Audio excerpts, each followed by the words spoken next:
Hi friends, welcome to మన ఇంటి chef. ఈరోజు నేనైతే క్యాలీఫ్లవర్ ఫ్రై చేయబోతున్నాను. తయారు చేసే విధానం తెలుసుకున్నాము. ఫస్ట్ ఇట్లా ఒక హాఫ్ కేజీ క్యాలీఫ్లవర్ అనేది తీసుకున్నాను. దీన్ని ఇప్పుడు సన్నగా ఫస్ట్ కట్ చేసుకోవాలి. సన్న ముక్కలు కట్ చేసుకుందాము.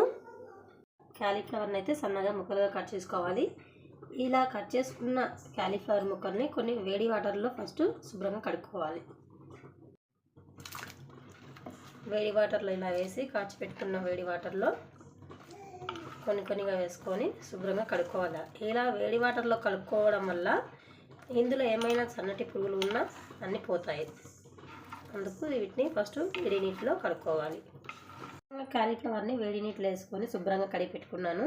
తర్వాత దీనికి సరిపడా 2 ఆనియన్స్ని, ఒక 2 టమాటాని ఇలా సన్నగా కట్ చేసి పెట్టుకోవాలి. ఇప్పుడు దీన్ని తాలింపు పెట్టుకోవాలి. ఒక చిన్న కుక్కర్ తీసుకున్నాను నేను. ఇందులో ఆయిల్ అనేది హీట్ అవుతుంది. హీట్ అవుతున్న ఆయిల్లో కొన్ని ఆనియన్స్ ముక్కలు వేసుకోవాలి. తాలింపు గింజలు, కరివేపాకు అనేది వేసుకోవాలి. తాలింపు అనేది కాగిపోయిన తర్వాత మనం కట్ చేసి పెట్టుకున్న టమాటా ముక్కలు కూడా యాడ్ చేసుకోవాలి. టమాటా ముక్కలు, ఆనియన్స్ అనేది మిగతాయి కూడా యాడ్ చేసుకోవాలి. యాడ్ చేసుకొని కొద్దిగా అల్లం పేస్ట్ అనేది యాడ్ చేసుకోవాలి. ఈ విధంగా కలుపుకున్న తర్వాత మనం ముందుగానే శుభ్రంగా కడిగి పెట్టుకున్నాం కదా క్యాలీఫ్లవర్ ముక్కలు అనేది, వాటిని కూడా యాడ్ చేసేసుకోవాలి. ముక్కలు కూడా యాడ్ చేసేసుకోవాలి. అందులో టమాటా, ఆనియన్స్ కూడా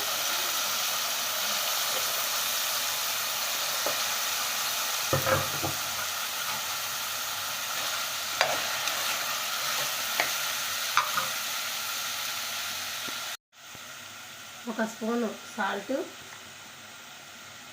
చిటికెడు పసుపు యాడ్ చేసుకొని కలుపుకోవాలి.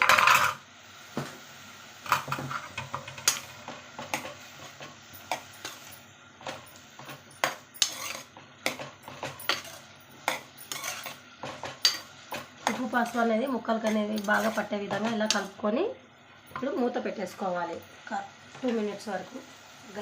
ఇప్పుడు 2 మినిట్స్ తర్వాత మూత తెరిచి చూసుకున్నట్లయితే కర్రీ మొత్తం బాగా మెత్తపడినట్టు అనిపిస్తుంది.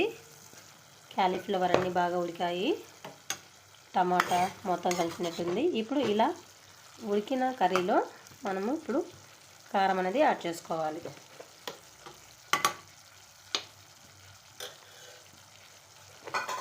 ఒక స్పూన్నర అయితే నేను కారాన్ని అయితే యాడ్ చేస్తున్నాను.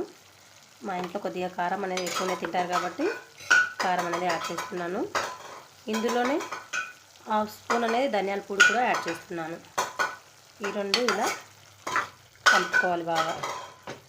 ఈ రెండింటిని మొత్తం బాగా కలుపుకున్న తర్వాత కారం అనేది ముక్కలకి బాగా పట్టే విధంగా కలిపేసుకొని ఒక 2 నిమిషాలు అనేది మూత పెట్టేసుకున్నాం.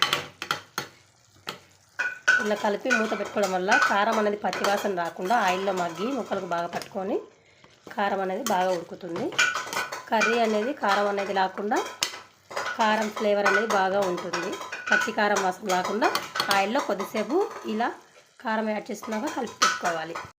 ఇప్పుడు మూత చేసుకున్నట్టయితే ఫైనల్గా క్యాలీఫ్లవర్ కర్రీ అనేది రెడీ అయిపోయింది ఫ్రెండ్స్. ఈ విధంగా అయితే నేను ఇవాళ క్యాలీఫ్లవర్ కర్రీ అనేది రెడీ చేశాను.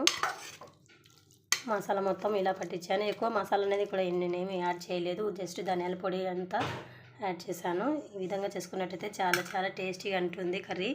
మీరు కూడా ఒకసారి ఇలా ట్రై చేయండి. ఎవరైనా మన ఛానల్ని ఫస్ట్ టైం చూస్తున్నట్టయితే సబ్స్క్రైబ్ చేసుకోకపోతే సబ్స్క్రైబ్ చేసుకోండి. లైక్ చేయండి ఫ్రెండ్స్. Thank you. బాయ్.